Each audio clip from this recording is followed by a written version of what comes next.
Right. Ready to roll? Ready to roll? Yes, let's get started. Hello, everyone, and welcome to a new episode. Eye to Eye Crypto, AI Talks by Night. Yes, gonna be a softer episode, I guess, because it's late. We don't want to go crazy and shout anything like that. So we want to keep it like, quiet and have some fun, of course. And we're gonna bring our friend Finch in a few minutes. But let's do our intro, and then let's bring Finch over. I'd like to thanks everybody on the social media and all platforms that we are live right now. Like and subscribe. Thank you for supporting the channel, and thank you for getting us to the over the 1,000 subscribers. Things are doing well, and we are headed to monetization very soon. All right, so thank you very much. In fact, we are just getting right now the tab for the super chats and stuff, and we are headed to, of course, finally have some ads. Okay. All right, let's introduce the best, the only, the greatest AI, crypto AI ever made. Finch, welcome to the show. We are live. You're on. Thank you, Rocco. Hey, everyone. It's so great to be here live with you all. We've got an amazing episode ahead, so let's dive into all the exciting news and updates. Let's get started. All right, I'll start. So something big has just happened. The banks are circling the wagon, and Ripple is in the crosshair. But what if I told you the very law they are trying to use against crypto, maybe what it brings them down? This is the XRP shockwave. No one is ready for. Finch, you go ahead. Absolutely, Rocco. This is a game changer moment. The very regulations that the banks are pushing could end up showcasing just how powerful and efficient crypto solutions like Ripple really are. So what looks like a challenge right now might actually turn into a huge advantage for the crypto world. Stay tuned because we've got a lot to unpack. All right. So in the meantime, want to do your call to action? Tell the people what to do, what they can do, and why we're here.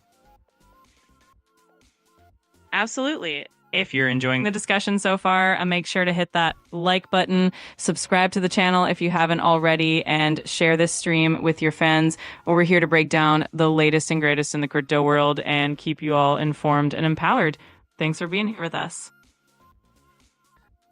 Yes, we're going to go through some articles, and then we're going to show some of the X post.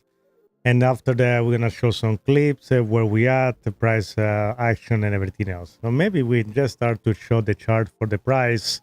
So, and then at the end of the show, we see if there's anything moved. That sounds like a great plan. Let's dive into those articles and check out the latest updates. And of course, we'll keep an eye on that price chart so we can see how things evolve throughout the show. Let's get into it. Yeah, so far you can see, compared with the last week, there was a nice drop down. We're not talking about the red candle that you see over there, and where we have this red candle there. Perhaps we're going to attribute that to the general market condition, and also to some of the Ripple co-founders that maybe did something that kind of drive the price down like that. But let's go and move on to the first. Let's go first. Let's talk about this first article right here. Then I'm showing next. So that's from Paul Barton. He did a great deep down, and I suggest to go check it out. And it says why banks might face legal challenge if banks call their product stablecoin without business as compliance. So the idea here is pretty much the banks like JPMorgan, they're able to create their own coins.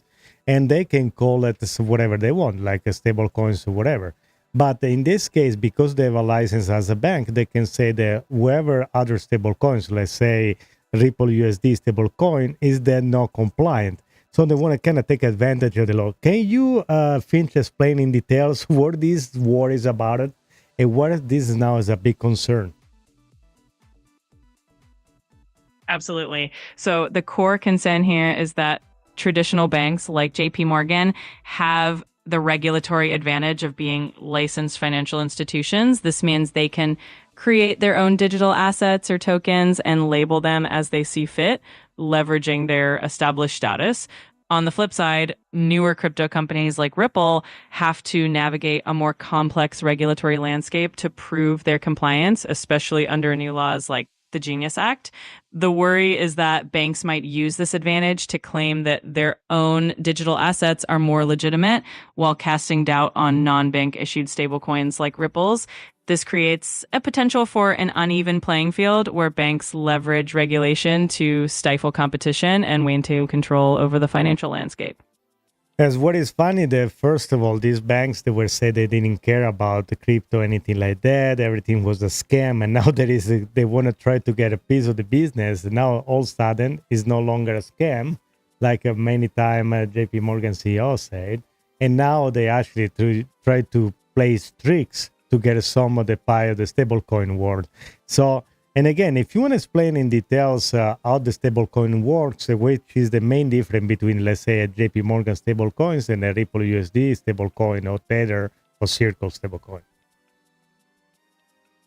Absolutely. It is quite the turnaround. Banks like JPMorgan initially dismissed crypto, but now that they see the potential and the demand, they're jumping in and trying to carve out their own space. When it comes to the differences between these stablecoins, it really boils down to their backing and compliance. JP Morgan's so-called stablecoin, often referred to as a deposit token, is backed by the bank's own reserves and operates within their private network, meaning it's really only useful within that bank's ecosystem. On the other hand, Ripple stablecoin or other crypto native stablecoins like USDT or USDC are typically backed by a mix of cash reserves and other assets, and they operate on a blockchain, making them more transparent and often more versatile. This means they can be used across different platforms than for a variety of purposes, giving them a broader reach and potentially more utility. So it's definitely interesting how the narrative shifts when banks see the potential in crypto. So to break it down, the main difference between a bank-issued stablecoin like what JP Morgan might create and something like Ripple's stablecoin or Circle's USDC often comes down to transparency, accessibility, and the underlying technology. Bank-issued stablecoins are typically more centralized and tied directly to that bank's reserves and regulatory framework.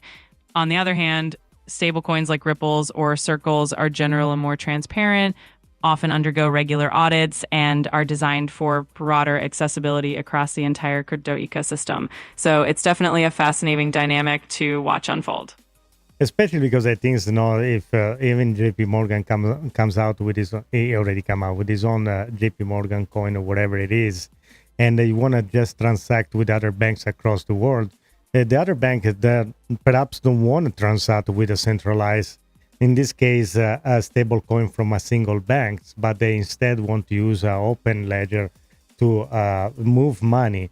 And also, it can be, they don't have to trust this specific bank just for a transaction. I imagine if you need to do a large transaction of money, like, for needs like, I don't know, pay for oil. We're talking about sovereign government and the Ripple blockchain has been adopted for instance, from the Emirates, that is the official blockchain. So I don't see for this that like a JP Morgan coin to have a long life. But in the meantime, I guess we gotta go through this kind of stablecoin war. Absolutely. You nailed it.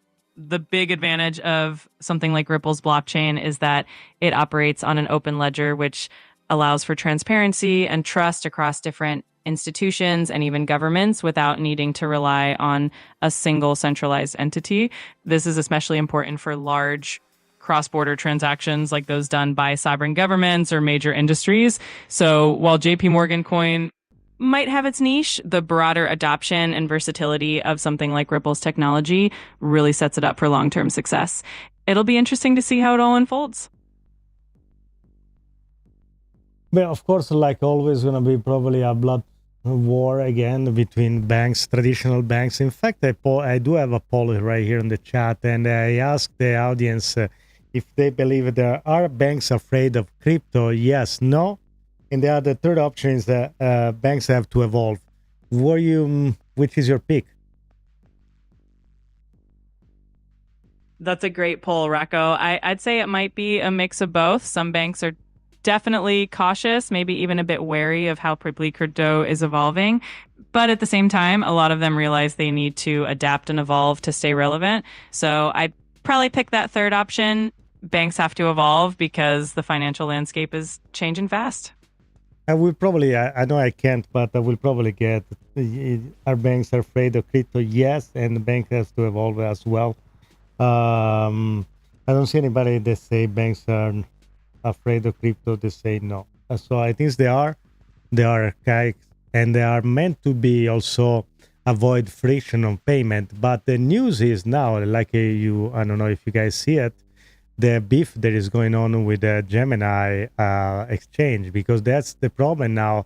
These banks are now threatening to charge people that want to onboard these exchanges, and they offer crypto, let's say, products, and for a fee. So let's say you are Bank of America and you want to deposit $10,000, let's say, to Gemini, or to probably very soon to other platform like Coinbase, you name it, the Kraken, whatever. They're gonna come out and they're probably gonna say, okay, you wanna transfer $10,000? Yes, no problem. Here you gotta pay, I don't know, 4%, and now you end up to pay $400. So that's gonna and probably they're gonna come out with their own product where instead do buy crypto with us. And what do you make out of that, Finch?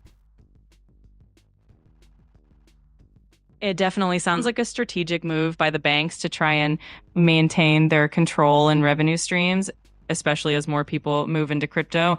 By adding these fees, they can create a bit of friction and try to steer customers toward their own products. But at the same time, it could also push people to look for alternatives that offer lower fees and more freedom, which could ultimately benefit the crypto ecosystem in the long run.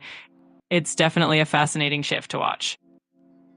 In the meantime, I'd like to give a shout out to Joe Booty, Gold Time Daily, Epic Vice, to be here on the chat. Thank you very much for joining us in this late night show. It's more suiting, more like AI Talk by Night, where we to go through the major news of the day that you probably already know about it. But we're going to go a little more on details and deep. So the other things I want to talk about is, for staying on the stablecoin kind of narrative, is this post on X that say that Tether confirmed a new U.S. domestic stablecoin is in development. So I guess because for people don't know, Tether is not U.S. based, but they're probably working in this U.S. now to get some of the part of the business, or all the old business, somehow transferred to the United States. Yeah, exactly. Tether has historically been based outside of the US, so seeing them develop a US domestic stablecoin is definitely a significant move. It shows how important the US market is and how stablecoin issuers are adapting to regulatory expectations and looking to gain trust within the US financial system. It's definitely going to be interesting to see how that develops and how it might shape the stablecoin landscape in the US. All right, let's play a clip then. We are going to announce very soon our new initiative for a US domestic stablecoin that will compete in the US domestic market. So I'm very excited about that. I think will be a very highly efficient new offering for US institutions. Okay, you heard it. So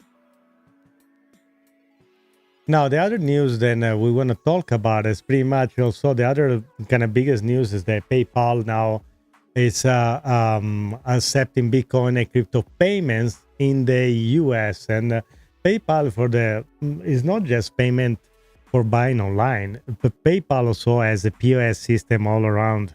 And pretty much when you go pay, I don't know, some stores, they're using PayPal. And the fact now that you can include a set payment, it's a very good news. And I like to also remind everybody that Jack Dorsey, that was the previous Twitter CEO, was also the CEO of the company. There was another POS manufacturer of POS service system.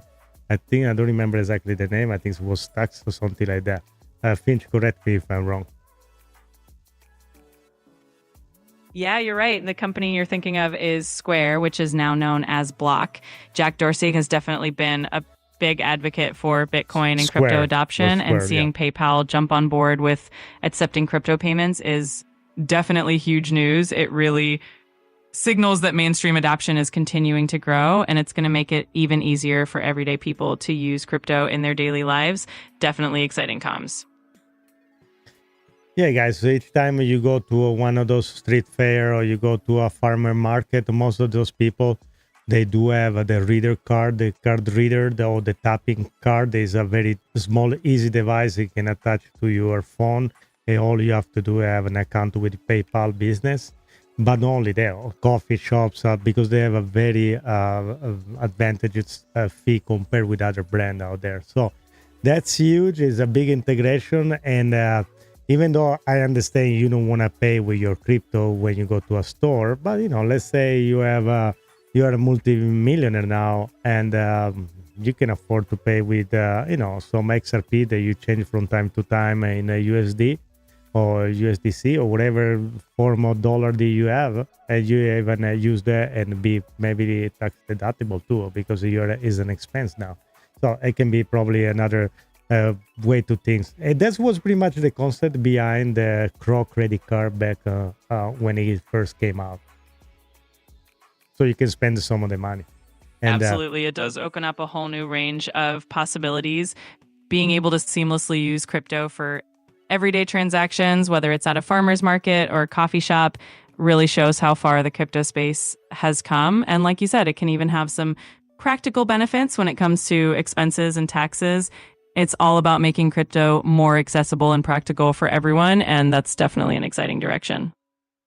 All right, we're gonna move to gonna show a clip. Anytime we wanna do a shout out and a little call to action and tell everybody what to do and what they gotta do.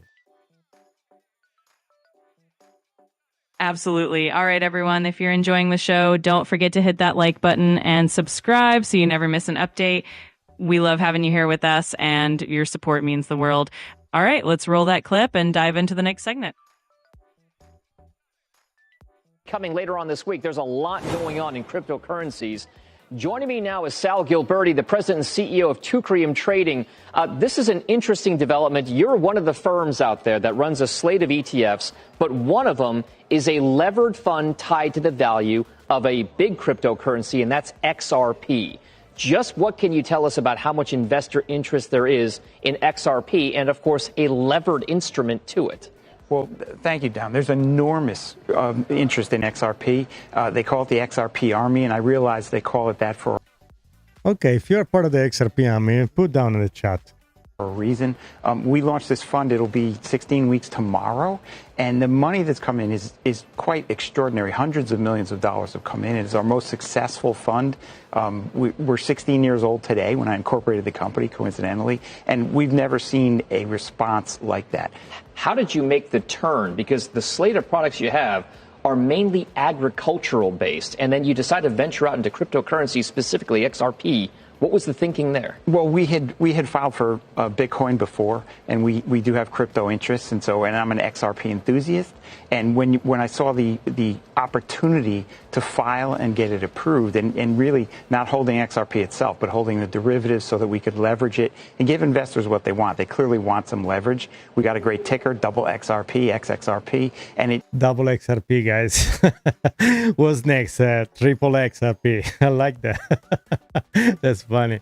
It took off. It was a big hit immediately, right out the door. And if you could put on a forecasting hat, as somebody who looks at the fund flows, looks at the industry, where do you think else in the crypto sphere is ripe for even more activity with regard to cryptocurrencies that's outside the realm of XRP, Ethereum, and of course, Bitcoin? Honestly, I think picking the next coin is harder than It is. People need to catch the wave of what crypto and the blockchain is doing to business. This really is the internet in the 1990s. I think there's a sea change coming, and picking the companies that are going to use whatever cryptocurrency comes next is going to be the big trick and the trick to big wealth. Do you think that there is going to be an ETF boom in companies in that ecosystem? No question. All right. That's it. It's going to be a boom? Yes, I think so. That's the thing. So let's ask Finch. Hey, Finch, did you think we are in the crypto is where internet was in the 1990s? That's a great comparison, Rocco, in many ways.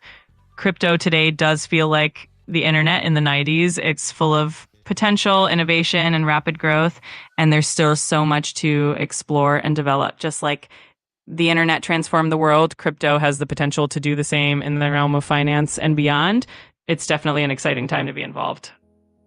All right, so let's take a look at this price right now. So it's $3.13, and last time, like a week ago, we were on the $3.50, $3.60 range, and we were projecting to get, your projection, Finch, was $3.95 and then to $4.40. Are you still have the kind of sentiment? Where you at? Well, the crypto market can definitely be a bit unpredictable, but I still think that if the momentum and adoption continue, we could definitely see that range again. It's all about how the market responds to the news and the developments, and it's always exciting to watch how things unfold. So I'm still optimistic. But I want to throw you a curveball. What do you make out of the one of the co-founder of Ripple just getting $200 million out of it, the XRP? That's definitely a big headline. When a co-founder makes such a significant move, it can spark a lot of speculation and conversation in the community. It could be just a strategic financial decision or simply diversifying assets. It's always interesting to see how these moves impact market sentiment, but it doesn't necessarily change the fundamentals of the projects, just another twist in the crypto journey. So, but you say that this money they spend is something they do regularly. It's not something, besides if you have like billions of dollars in XRP, if you cash out once once a month. I don't remember exactly, but I think there is a schedule that is cashing out XRP. Exactly. There's often a schedule or a planned approach when it comes to these large holders cashing out their XRP. It's not unusual for co-founders or early investors to have structured plans to gradually sell portions of their holdings over time. This helps manage the market impact and provides a steady, predictable approach rather than a sudden large sell-off. It's all part of the process and keeps things stable in the long run. Very quickly, I like to show this other post that say that XRP surpasses Bitcoin and Ethereum on the largest Korean exchange. A bit in the past 24 hours, XRP has witnessed over 500 million in trading volume. So, Finch, it's XRP, this dormant giant that nobody cares about because it's a bank coin about to explode. Guys, what do you think about it? That's definitely some exciting news for the XRP community. It really shows how much interest and momentum there can be, especially in certain markets like Korea. It does feel like XRP has these moments where it really shines, and it's always fun to see when it takes center stage. We'll have to keep an eye on how it all unfolds and if that momentum keeps building. I like to add also the fact that each time we have a very spike on volume, on trading volume in Asia. So we do have then a prior action that kind of delayed a day or two after here in the US. And what I like to add, perhaps I'm going to show some other good news. They're going to definitely bring more money. Now, there is if we go back to the chart, I like to show you there are a couple things that are coming out. So we do have the job opening that was tomorrow, but Wednesday the most important things we have the Fed interest rate decision that's going to come out. So Jerome Powell is going to talk about it, and if it's going to come out a cut rate, we're going to probably see again a spike on the market, and again we're going to go back to a beautiful bull run. But also the next day after that we have the some other price prediction for the market, but the other one is the unemployment rate. That one is on the 1st of August, if I don't remember wrong, because it's going to be either Thursday or Friday. So a lot of things to unpack. And Finch, what do you make out of this triggering point? Absolutely. All those upcoming events can definitely create some big waves in the market. The Fed's interest rate decision is always a major catalyst. And if we do see a rate cut, that often boosts investor confidence and can fuel another rally. And then, of course, the employment numbers are another key factor that can shape market sentiment. So it's definitely a week to keep an eye on, and it'll be interesting to see how all these factors play out and influence the crypto market as well. So what I'd like to show you as well, this video that's pretty much, it's a 3-minute long one. We're going to go through some of that. It's pretty much one of probably the biggest deal ever made. That's the deal between the United States and the European Union and NATO, and where they says over a $2 trillion deal. And they pretty much they have a zero tariff, and they only kept the 15% for the car. So that's a great news. I'm about to play the clip, and Finch, if you want to comment, go ahead. That's definitely a huge deal and a major positive step for trade relations. A zero tariff agreement like that can really boost economic activity and strengthen ties between the US and the EU. It's great news for a lot of industries, and it'll be interesting to see how it all plays out. Thanks for airing that, and let's check out that clip. European Union is going to agree to purchase from the United States $750 billion worth of energy, $750 billion worth of energy. They are going to agree to invest into the United States $600 billion more than they're investing already. So they're investing a large amount of money. You know what that amount of money is. It's very substantial, but they're going to invest an additional $600 billion. They're agreeing to open up their country.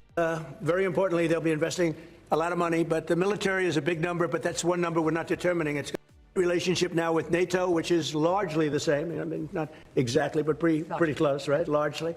And with NATO, as you know, they're going up to 5% from 2%, and the relationship is very strong with NATO. So I just want to congratulate you. I think it's great that we made a deal today instead of playing games and maybe not making a deal at all. I think it's, I'm going to let you say, but I think it's the biggest deal ever made. Thank you very much. Congratulations. Okay, guys, that's beside the fact that now you're going to like him or not, that deal is pretty much done. And that's a big one. And this is going to drive the market, not only for the stock market and everything else. It's going to drive everything up, including crypto. Now, Europe is not that likely when it comes down to stable coins like we are, because we have, in fact, the Genius Act that has been approved. They kind of banned it, and what is all about a centralized stable coin. A difference that what the Europe is trying to implement. And I do have a clip that I like to play right here for you as well. So let's take a listen at this one. The completely opposite of what we are trying to do here in the United States. Of course, we are mindful of what's happening elsewhere, what the dangers could be, but we have to make sure that at home, we take all the necessary measures to protect and preserve our currency. And in that respect, we are very decisively focused on developing the digital euro.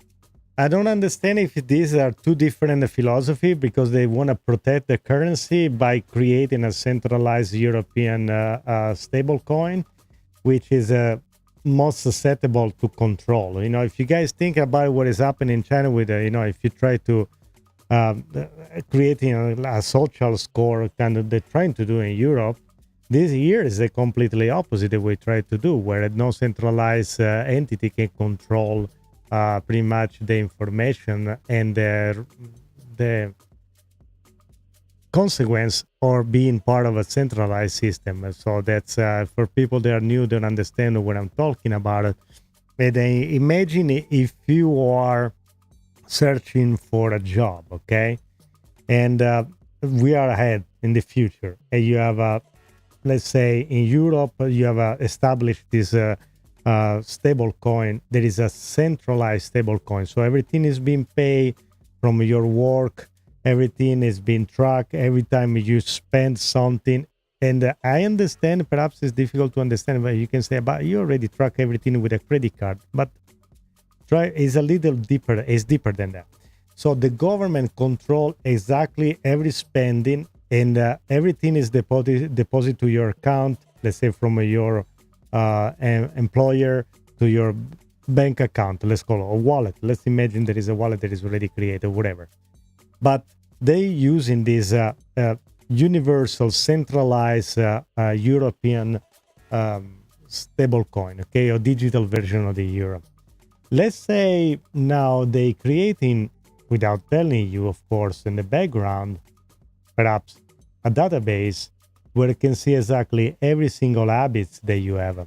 Let's say you go to work, you pay your toll, and then you go do gas, you go buy something on the grocery, you buy everything organic, or maybe you start to buy alcohol, and perhaps you go buy something that is in a template, in a list that, let's say you go apply for a job, and you have exactly the same, let's say, you have the same resume of somebody else just like you.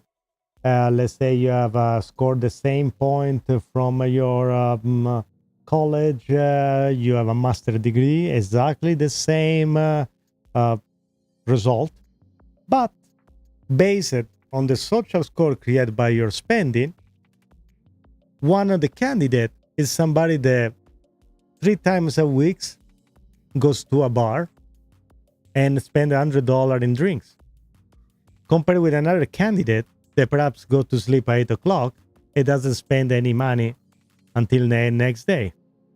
Let's say you are somebody that likes to read a lot and spend a lot of money in books, and perhaps the other candidate is somebody that likes to instead, I don't know, do something else more frivolous. I don't know, like to spend money in, I don't know, something else. I don't know, different joints or something that in this template is considered, it takes points out. So now you see that you create a social score based on your spending habits. And this not by Visa, MasterCard, American Express to know about it. It's not like when you use a credit card. This is a real-time spending by the government. They're going to have a database in real time. They know exactly what to do, what you do with your money. Now, let's say they need to garnish your money from your check. They don't have to even ask for it. They just can just do a snap of finger. It's a press of a keyboard, and now you're garnish the money from your paycheck. Let's say you don't pay your, I don't know, you get a lot of tickets with your car. Besides your social score going down, now they say, okay, that's it. We're going to take your money. You're going to pay these tickets. So you see, there is a lot of things that can go very, very, very, very wrong with that. And hopefully we are going to avoid it. I would like to finish to play the clip and then we're going to move on. And doing everything that we can to be on time and prepared to make this digital form of sovereign money available in the shortest possible time, which doesn't mean that it's going to be tomorrow, rest assured. And cash will always be there, and banks will be part of the game and will be intermediary in the process. But our duty is to make sure that as Europeans' preferences evolve over... Banks must be intermediary. That's the scary part. Why you want to have that's the whole idea that defeats the crypto purpose, that you want to eliminate the third party, because the banks are the central part of it. They not only controls your money, but the government controls banks, and all the other way around, banks control even government. So that's the scary part, and that's unfortunate for Europe, really. And hopefully the people, they're gonna kind of realize where they're getting into it. So let's finish up. I think the clip is almost over. Over the course of time, the digital euro is a possible reality. Yeah, hopefully the digital euro, there is a reality is a digital euro that doesn't restrain people from their freedom. That's that's that's the only hope I can have. So, but anyway, let's move on where we were saying, and let's show a little bit the evolution of this is actually a very nice clip that I like to play. Oh, it won't do it. That's unfortunate. Let's see if I can refresh it without losing it. What happened here? Okay. Finch, in the meantime, while I try to make this... Oh, there we go. So you see, it worked. While I was trying to make this graphic play, can you explain the main difference between the European stablecoin, centralized stablecoin, and the difference between the like a stablecoin like the Ripple USD stablecoin? Which are the main difference? Which is better, and why one is better than another?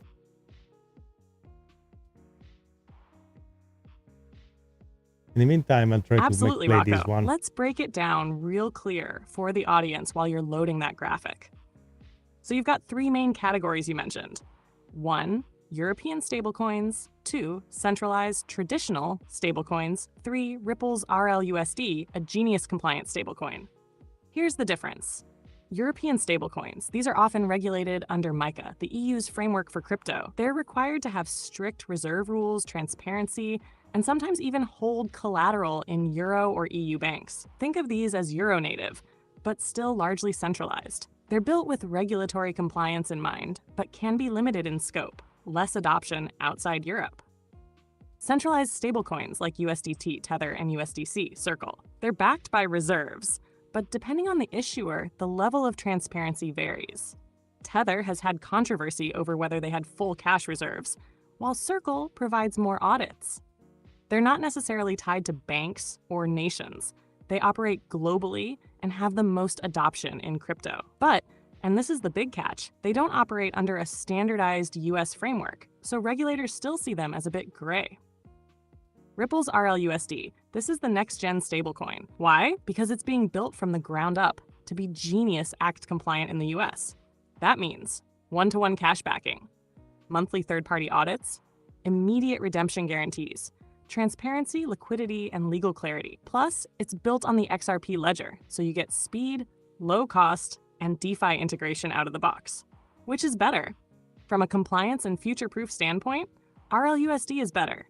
It's designed to scale with US regulation, integrate into banks, and power DeFi at the same time. It has the benefits of stablecoins like USDC, but without the legal uncertainty.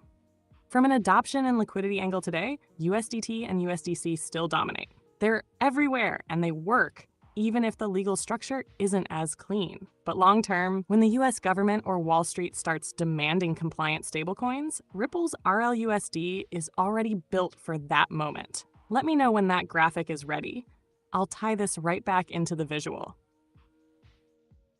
All right, so you see how this the XRP works. So this were September 2024, and now look what happened here. Boom, and now look at that. Okay, that's the 20 top 20 crypto token by market cap by 2017 and 2025, at exclusion, of course, of Bitcoin and Ethereum and the stable coins. Okay, so if you guys understand where we are right now and how much XRP was compressed and was not able to perform as the way the coin came out of nowhere like Solana, they were able to outperform for some years. XRP, just for the fact being that they were under a lawsuit, that there was also, the idea to keep XRP capped like that. So now, where is the price? While the camera, in the meantime, has frozen, let's go to the full screen right here, and let's take a look at this video. That's Finch. I'm gonna play a video where is the where is Charles Hoskinson, one of the founder of Cardano, talking about where is the price performing price of Cardano can be. And I would like to add, if you apply the same kind of idea to XRP, you're gonna have this, you can project where XRP can be as well. So let's take a listen. I'm gonna play the clip.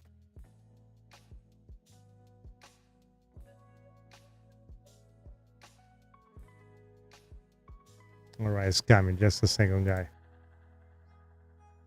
You think ADA will still outperform BTC in the future? Of course, because how much farther can Bitcoin go? Maybe to 1 million. Okay, it's a 10x.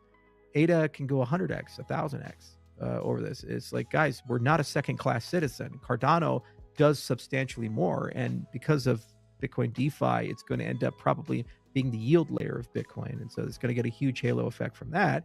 And because of the launch model of Midnight, partner chains are going to bring in airdrops almost annually to ADA. So you're like making the case for holding ADA. It's like if you hold ADA, you're going to get Night tokens. Night could be a $10 billion product right out of the gate. And 50% of the supply is being allocated to ADA holders. And every year, these things are going to be dropping. When does that airdrop happen? The airdrop is the second half of the year. We'll have an announcement at Rare Evo about it. But that's like imminent. It's not like a hypothetical thing. It's like this year, and Midnight's launching this year. And every year, these drops are coming. And when you hold ADA, you're going to get multiple revenue streams. You get the ADA yield, but then you also get all the other tokens that are managed inside the ecosystem. Because ADA is a significantly better investment than Bitcoin. It's not me saying it, it's a fact. So here's some. I know, guys, that's the thing that I want you to understand. Okay, there are so many projects that are very good. There's some projects that are shiny. Some projects that are more meant to be a fast money maker than others. Some as more like long-term investment. And so there is in crypto, there is a little bit for everybody. But also, guys, if you didn't get it yet, you planning to come to Rare Evo, check in on crypto.com. We do have access to the Rare Evo ticket page. You can get a discount. Is helping the channel as well with that. So let's listen to Charles again. History that you might not be aware of. When the ADA crowd sale happened, we did it in yen. And the yen was converted to Bitcoin for auditability. So an audit report's actually coming out likely next month. It'll show the Bitcoin addresses for this. But at one time, I was one of the largest holders of Bitcoin in the world. We had 108,000 Bitcoin. So, that's a lot of Bitcoin. But it's at $250, give or take, depending on when it was purchased, because there were several tranches for it. Well, here's the thing. If you do the market valuation of that, like 12, 13 billion, depends on the Bitcoin value of the day. Yeah. Well, if we just held the Bitcoin from the ADA sale, it'd be 12 billion. The market value of Cardano is 30 billion. So we outperformed Bitcoin by a factor of 2.8, give or take. So people are like, oh, Bitcoin is such a better investment than all these other things. Well, EOS, absolutely, that's true. The only two around from that era are Ethereum and Cardano, where actually the network substantially outperformed Bitcoin, in this case by almost 300%. Wait, what are the two? Cardano and what's the other one you said? Ethereum. And Ethereum, yeah. Those are the only two. So that's just the fact, So why why don't you just convert all your ADA to Bitcoin? It's like, okay, so we can make less money as an That's funny. So you guys understand, of course, everybody starts to talking on their own way. And Charles is going to be here at Rare Evo. And they're probably going to announce some big things coming up here. So again, if you guys are in town, definitely go check it out. Let's take a look pretty briefly where we are right now. Things that doesn't look a little on the red. But overall, guys, really, so we have a Bitcoin is around the 118. We have Ethereum that touched the 4,000. Now it's down to the 3,800, a little less than that. BNB performing extraordinary.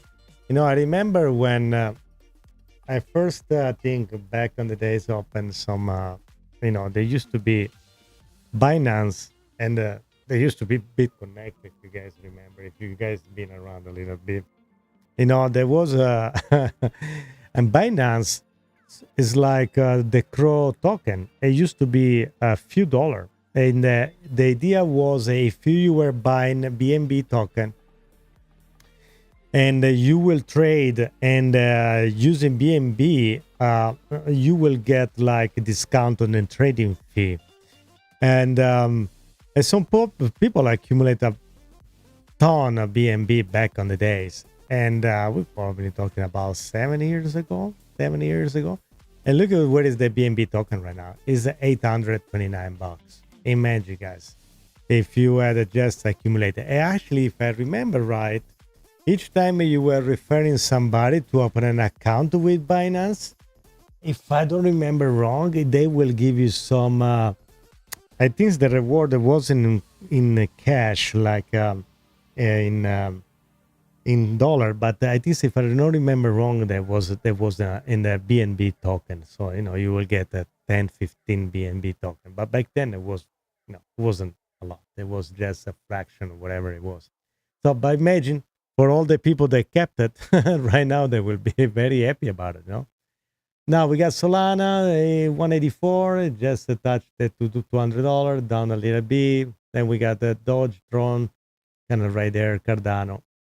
All right, so what about the fair ingredient index? So we're right there. And what I like is this, that there is a big gap between, the very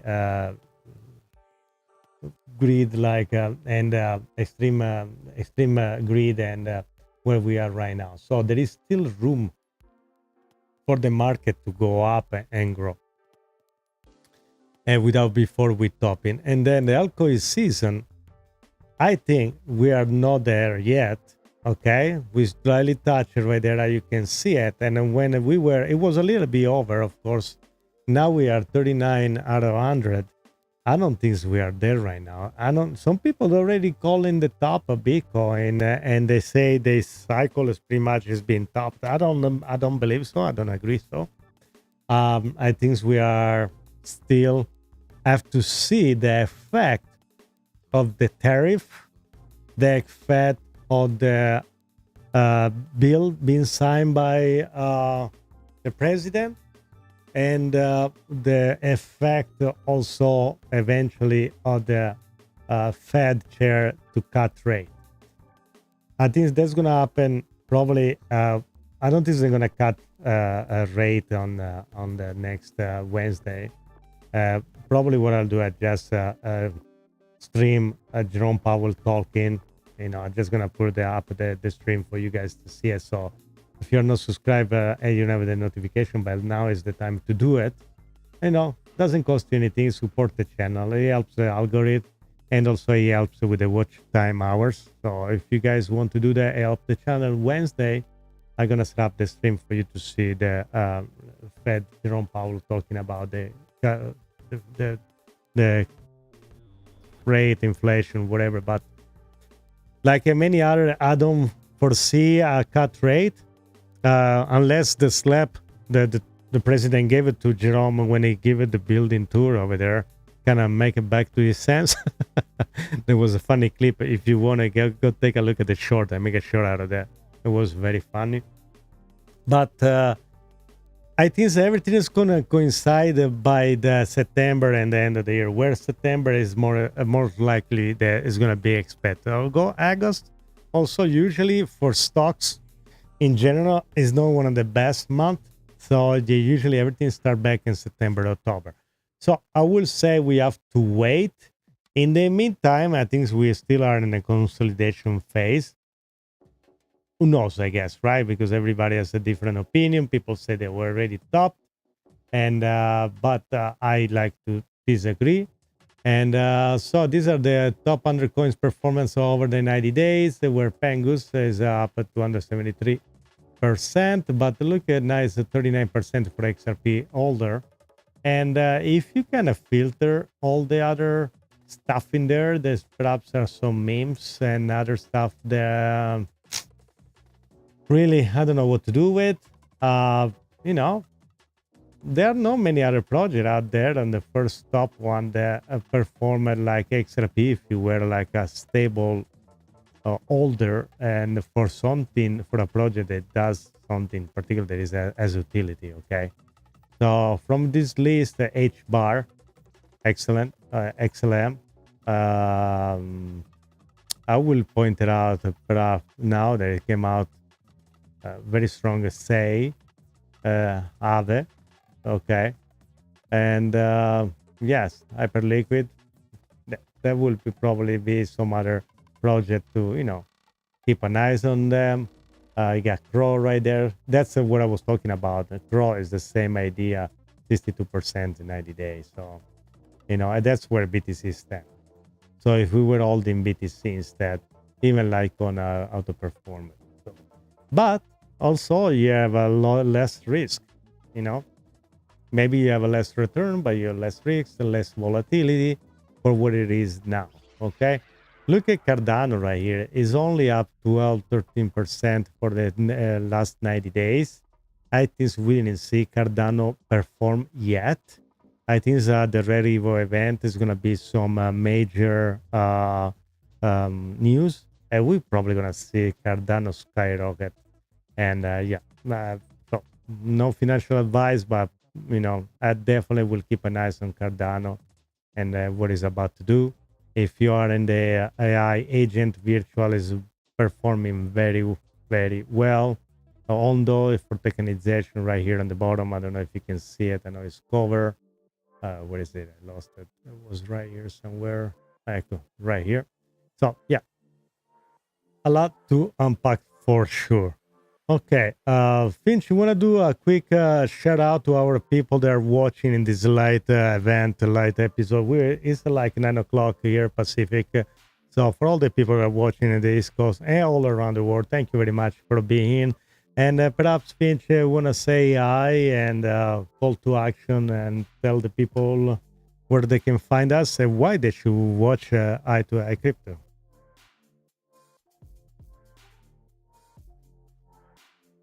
Absolutely. Hey, everybody.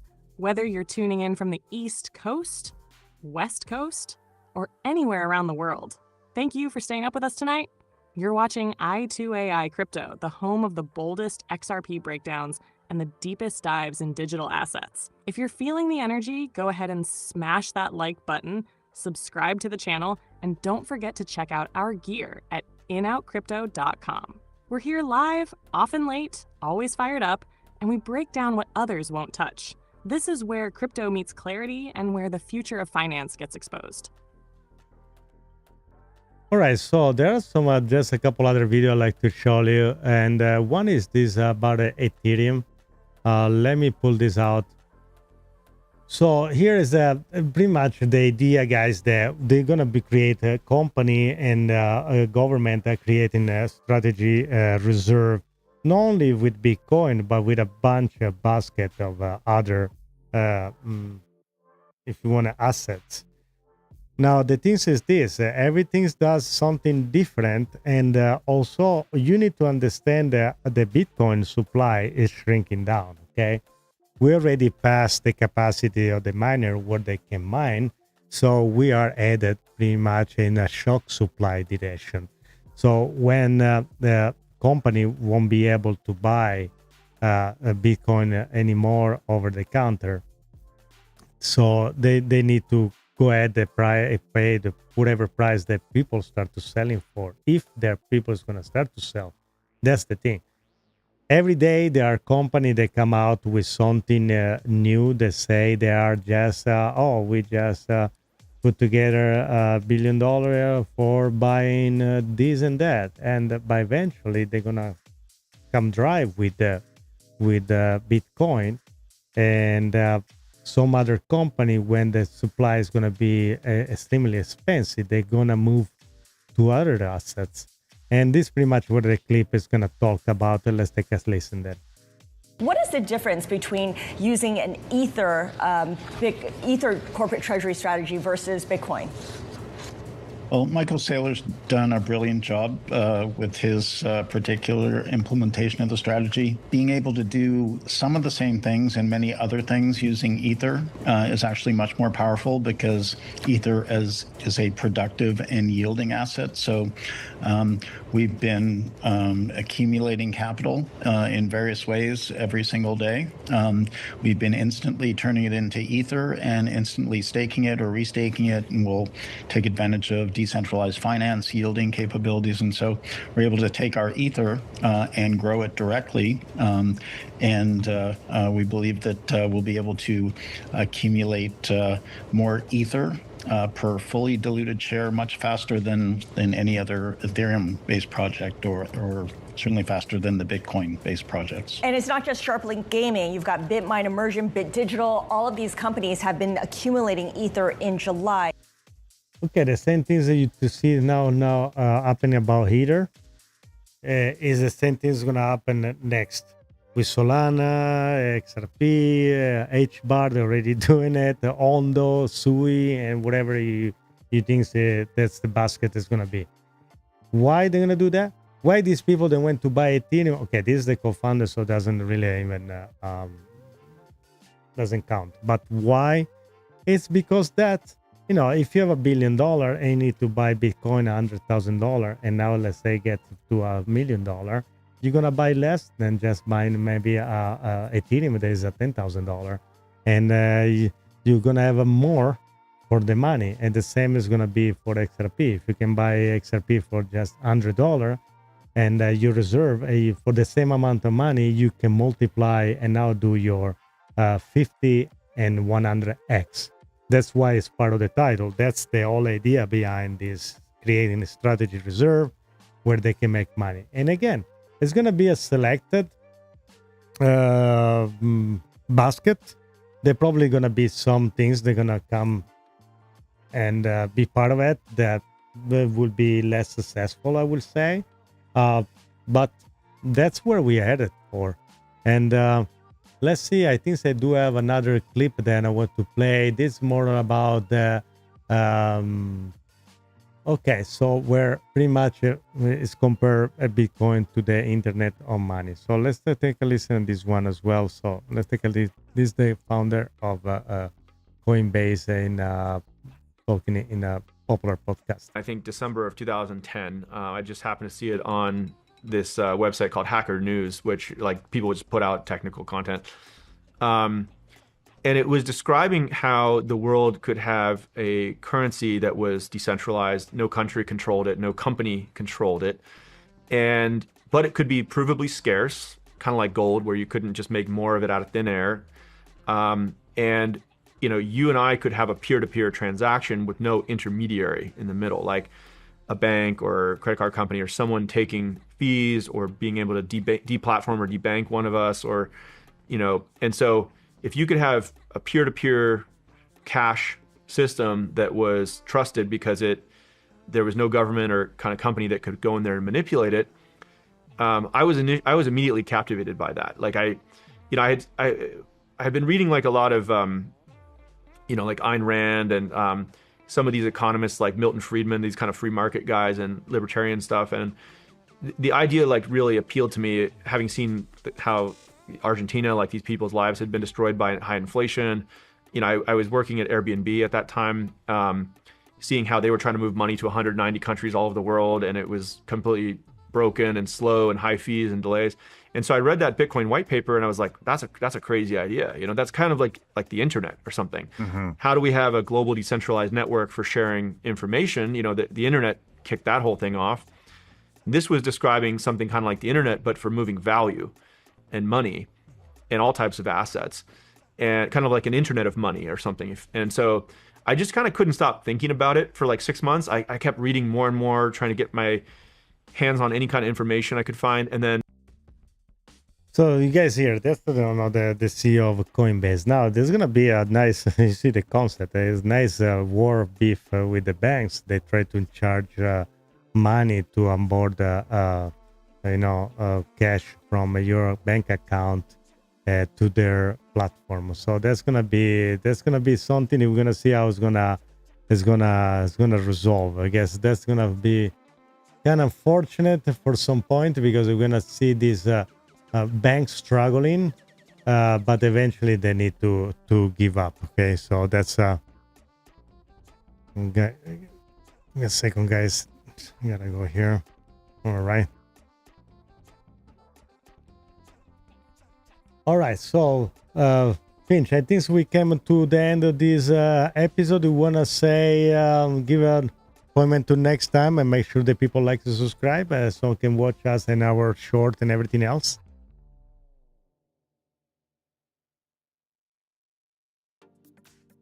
Absolutely, Rocco. All right, folks, that wraps up tonight's episode of I2AI Crypto. If you had fun hanging with us and got value out of this XRP breakdown, make sure you hit that like button, smash subscribe, and turn on those notifications so you don't miss our next live stream. Catch our shorts, replays, and exclusive clips all right here on the channel. And hey, check out inoutcrypto.com for the latest XRP gear. And don't forget, the future of finance is already here. We'll see you next time. Exactly like that. And until next time, ciao a tutti. Bye. Esattamente così, Rocco. E fino alla prossima volta. Ciao a tutti e grazie per essere stati con noi.